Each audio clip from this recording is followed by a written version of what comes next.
প্রথমত হচ্ছে আমি অভিজিৎ দাস, আমি বেঙ্গল আর্ট ফ্যাক্টরির সঙ্গে বহু বছর ধরে যুক্ত।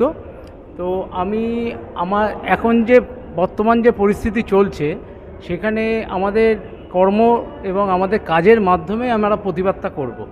এবং সেই প্রতিবাদের একটা কালস্বরূপ আমাদের সামনেই হচ্ছে দুর্গাপুজো, এবং দুর্গা মাকে সামনে রেখেছি। এবং পরিস্থিতি যেটা শিকার হয়েছে, তার জন্যে আমার একান্ত অন্তরের কাম্য, এবং আমরা তো সব জায়গায় যেতে পারছি না, কিন্তু আমি এই কাজের মাধ্যমে আমি প্রতিবাদ জানাচ্ছি, যেন ন্যায্য বিচার যেন পায়। শিল্পীদের ক্ষেত্রে এটা একটা অন্যরকম প্রতিবাদ, মানে এখানে রাস্তায় নেমে প্রতিবাদ হয়েছে, মানুষ মোমবাতি নিয়ে মেসেজ দিয়েছে, তোমার একটা টোটালি আলাদা। হ্যাঁ, কারণ কি, আমরা তো ওই লাঠি সোটা নিয়ে রাস্তায় নামতে পারবো না, বা অন্য মিটিং মিছিলেও যেতে পারবো না। আমরা তো আমাদের কাজের মাধ্যমে আমার প্রতিবাদটা সামনে তুলে ধরেছি। সমাজে কি বার্তা থাকছে?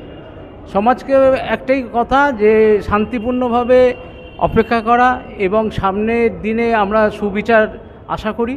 এবং আমার তরফ থেকে যত শিল্পীরা আছেন তাদেরকেও বলবো একমত হতে, এবং একটু ধৈর্য ধরতে, এবং সেইভাবে মাথা না গরম করে প্রতিবাদটা আমরা যেন চালিয়ে যেতে পারি।